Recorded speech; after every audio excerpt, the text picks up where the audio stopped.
ನಿದಾ ಖಾನ್ ನಿಮಗೆ ನೆನಪಿರಬೇಕು. ಟಿಸಿಎಸ್ ಮತಾಂತರ ಜಾಲ ಪ್ರಕರಣ ಬಯಲಾದಾಗ ನಾಪತ್ತೆಯಾಗಿದ್ದಳು. ಆ ಮತಾಂತರ ಜಾಲದ ಕಿಂಗ್ ಪಿನ್ ಎಂದೇ ಕರೆಯಲಾಗುವ ಈಕೆ ಈಗ ಪೊಲೀಸರ ಬಲೆಗೆ ಬಿದ್ದಿದ್ದಾಳೆ. ಮಹಾರಾಷ್ಟ್ರ ವಿಶೇಷ ತನಿಖಾ ತಂಡ ನಿನ್ನೆ ಈಕೆಯನ್ನು ಪತ್ತೆ ಮಾಡಿ ಕರೆತಂದಿದೆ. ಇಷ್ಟು ದಿನ ಈಕೆ ಎಲ್ಲಿದ್ಲು? ಈಕೆಗೂ ವಿದೇಶಿ ಇಸ್ಲಾಮಿಸ್ಟ್ ಲಿಂಕ್ ಇದ್ಯಾ? ಈ ಎಲ್ಲ ಪ್ರಶ್ನೆಗಳಿಗೆ ಮುಂದಿನ ವಿಚಾರಣೆಯಿಂದ ಉತ್ತರ ಸಿಗಲಿದೆ. ಎಲ್ಲಿ ಅಡಗಿದ್ದಳು ನಿದಾ ಖಾನ್?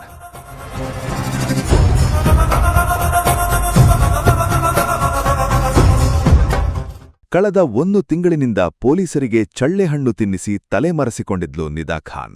ಕಾಲಕಾಲಕ್ಕೆ ತನ್ನ ಸ್ಥಳವನ್ನು ಬದಲಿಸ್ತಾ ಇದ್ಲು. ಮಹಾರಾಷ್ಟ್ರ ಪೊಲೀಸರು ಬೀಸಿದ ಬಲೆಗೆ ಕೊನೆಗೂ ಛತ್ರಪತಿ ಸಂಭಾಜಿನಗರದಲ್ಲಿ ಸಿಕ್ಕಿಬಿದ್ದಿದ್ದಾಳೆ. ಶಾಕಿಂಗ್ ಸಂಗತಿಯಂದ್ರೆ ಈಕೆ ಅಲ್ಲಿನ ಎಐಎಂಐಎಂ ಕಾರ್ಯಕರ್ತನೊಬ್ಬನ ಮನೆಯಲ್ಲಿ ಆಶ್ರಯ ಪಡೆದಿದ್ಲು ಅನ್ನೋದು. ಇನ್ನು ಗಾಬರಿ ಹುಟ್ಟಿಸೋ ವಿಷಯ ಅಂದ್ರೆ ಆ ಮನೆಯ ಮಾಲೀಕ ಮಹಾರಾಷ್ಟ್ರದ ಪ್ರಭಾವಿ ಎಐಎಂಐಎಂ ನಾಯಕ ಇಮ್ತಿಯಾಜ್ ಜಲೀಲ್ ಅವರಿಗೆ ಪರಮಾಪ್ತ ಅನ್ನೋ ವಿಚಾರ. ಅಸಾದುದ್ದೀನ್ ಒವೇಸಿ ಬೆಂಬಲಿಗರು ಈ ಜಾಲವನ್ನು ರಕ್ಷಿಸ್ತಾ ಇದ್ದಾರಾ? ಟಿಸಿಎಸ್ ಮತಾಂತರ ಪ್ರಯತ್ನಗಳ ಹಿಂದೆ ದೊಡ್ಡ ಜಾಲವೇ ಇರಬಹುದಾ ಅನ್ನೋ ಶಂಕೆಗೆ ಈಗ ಬಲ ಬಂದಂತಾಗಿದೆ. ಮಾಲೇಗಾಂವ್ ಮತ್ತು ಇಸ್ಲಾಮಿಸ್ಟ್ ಸಂಘಟನೆಗಳ ಲಿಂಕ್. ಈ ಪ್ರಕರಣ ಈಗ ಭಾರೀ ಚರ್ಚೆಗೆ ಕಾರಣವಾಗಿರುವುದು ನಿದಾ ಖಾನ್ಗೆ ಮಾಲೇಗಾಂವ್ನ ಕೆಲವು ಉಗ್ರಗಾಮಿ ಚಿಂತನೆಯ ಇಸ್ಲಾಮಿಸ್ಟ್ ಸಂಘಟನೆಗಳ ಜೊತೆಗಿರುವ ನಂಟಿನಿಂದಾಗಿ. ತನಿಖೆಯ ವೇಳೆ ಪೊಲೀಸರಿಗೆ ಲಭ್ಯವಾಗಿರುವ ಸುಳಿವುಗಳ ಪ್ರಕಾರ ನಿದಾ ಖಾನ್ ಮಾಲೇಗಾಂವ್ನ ಕೆಲವು ಸಂಶಯಾಸ್ಪದ ವ್ಯಕ್ತಿಗಳೊಂದಿಗೆ ನಿರಂತರ ಸಂಪರ್ಕದಲ್ಲಿದ್ರು. ಈ ಸಂಘಟನೆಗಳು ದೇಶವಿರೋಧಿ ಚಟುವಟಿಕೆಗಳಲ್ಲಿ ಭಾಗಿಯಾಗಿರುವ ಬಗ್ಗೆ ಪೊಲೀಸರು ಈಗಾಗಲೇ ನಿಗಾ ವಹಿಸಿದ್ರು. ಈಗ ನಿದಾ ಖಾನ್ ಬಂಧನದಿಂದ ಈ ಜಾಲ ಮತ್ತಷ್ಟು ಬಯಲಾಗುವ ಸಾಧ್ಯತೆಯಿದೆ. ನಿದಾ ಖಾನ್ಗೆ ವಿದೇಶಿ ಹಣ? ಮಲೇಷ್ಯಾ ಲಿಂಕ್ ಕೂಡ ತನಿಖೆ. ಕೇವಲ ಮಾಲೇಗಾಂವ್ ಮಾತ್ರವಲ್ಲ, ಈ ಪ್ರಕರಣದ ಎಳೆಗಳು ಸಮುದ್ರದಾಚೆಗಿನ ಮಲೇಷ್ಯಾಗೂ ತಲುಪಿವೆ.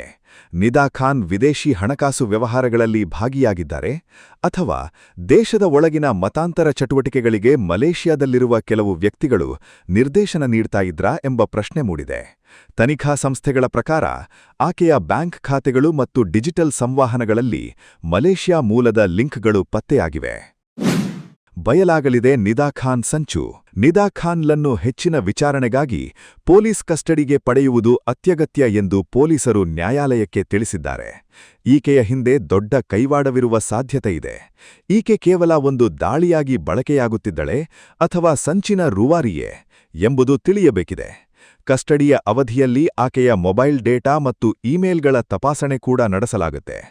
ಪೊಲೀಸರ ಕಣ್ಣು ತಪ್ಪಿಸಿಕೊಂಡ ನಿದಾ ಖಾನ್ ತಾನು ಗರ್ಭಿಣಿ, ತನಗೆ ಜಾಮೀನು ನೀಡಬೇಕೆಂದು ಕೋರಿದ್ಲು.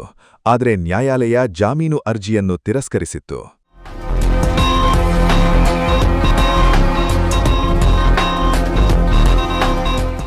ಒಂದು ಐಟಿ ಕಂಪನಿಯ ಎಚ್ಆರ್ ವಿಭಾಗದ ಪ್ರಮುಖ ವ್ಯಕ್ತಿಯಾಗಿ ನಿದಾ ಖಾನ್ ಮತಾಂಧರೊಂದಿಗೆ ಕೈಜೋಡಿಸಿದ್ಲ. ಅಲ್ಲಿನ ಮಹಿಳಾ ಉದ್ಯೋಗಿಗಳ ಮೇಲಿನ ಕಿರುಕುಳಕ್ಕೆ ಈಕೆಯ ಬೆಂಬಲ ಎಷ್ಟರ ಮಟ್ಟಿಗಿತ್ತು? ತನ್ನ ಕಂಪನಿ ಅಧಿಕಾರವನ್ನು ಬಳಸಿ ನಿದಾ ಖಾನ್ ಹಿಂದೂ ಹೆಣ್ಣುಮಕ್ಕಳ ಮೇಲೆ ಬಲವಂತದ ಮತಾಂತರಕ್ಕೆ ಕುಮ್ಮಕ್ಕು ನೀಡಿದ್ಲ? ಈ ಎಲ್ಲ ಪ್ರಶ್ನೆಗಳಿಗೆ ಮುಂದಿನ ತನಿಖೆಯ ನಂತರ ಉತ್ತರ ಸಿಗಲಿದೆ.